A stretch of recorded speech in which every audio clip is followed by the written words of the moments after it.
আসসালামু আলাইকুম। সকালবেলা কবুতরগুলোকে খেতে দিচ্ছে। আমার এখানে এখন অসংখ্য দালালি কবুতর হয়েছে, খুব কষ্টের বিনিময়ে।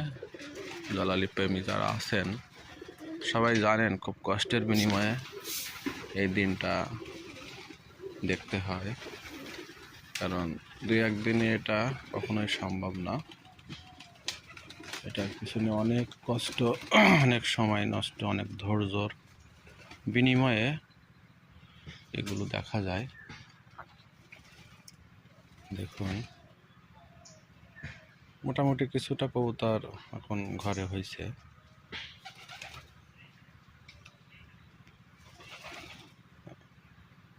সবই আপনাদের দোয়া, আল্লাহ পাকের ইচ্ছা, আল্লাহ পাকের ভালোবাসার কারণে এটা সম্ভব। আল্লাহ পাক না চাইলে কোনো কিছু করা সম্ভব না, সেটা হলো বাস্তব। আল্লাহ সব কিছু করার মালিক। সবাই আমার জন্য দোয়া করবেন, আমিও আপনাদের জন্য দোয়া রাখি।